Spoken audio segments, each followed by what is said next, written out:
পিঁয়াজ রসুন ছাড়া সম্পূর্ণ নিরামিষ এই ফুলকপির রেসিপিটা না করে থাকলে কিন্তু একদম মিস। লুচি হোক বা পরোটা সবকিছুর সাথে কিন্তু দারুণ লাগে। প্রথমেই ফুলকপিগুলো ডুমো ডুমো করে কেটে নিয়েছি। এবার কিছুটা জল গরম করে এর মধ্যে ফুলকপিগুলো একটু ভাপিয়ে নেব ৭-৮ মিনিট মতো নুন আর হলুদের সাথে। ফুলকপিগুলো কিন্তু আবার একদম গলিয়ে ফেলো না, 50% কুক করতে হবে। এইগুলোকে তুলে রেখে দেবো। এইদিকে কিছুটা মশলা রেডি করে নিয়েছি। মিক্সিং জারের মধ্যে জিরে, মৌরি আর ধনে এই কটা গুঁড়ো করে নিয়েছি।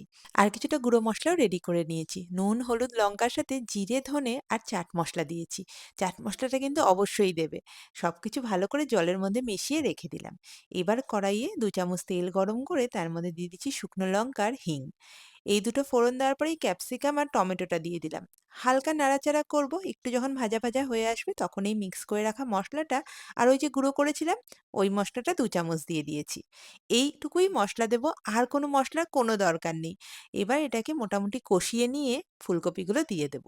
এবার মসলার সাথে ফুলকপিটাও পুরো রান্না হয়ে যাবে। নামানোর আগে ধনেপাতা কুচি আর লেবুর রস এই দুটো দিয়ে নাবিয়ে নিয়েছি। আমি তো লুচির সাথে সার্ভ করেছিলাম। বিশ্বাস করো এরকম তরকারি পেলে ৪ টে লুচি আরো বেশি খেয়ে নেবে। তোমাদের কিরকম লাগলো আমাকে কমেন্টে অবশ্যই জানিও।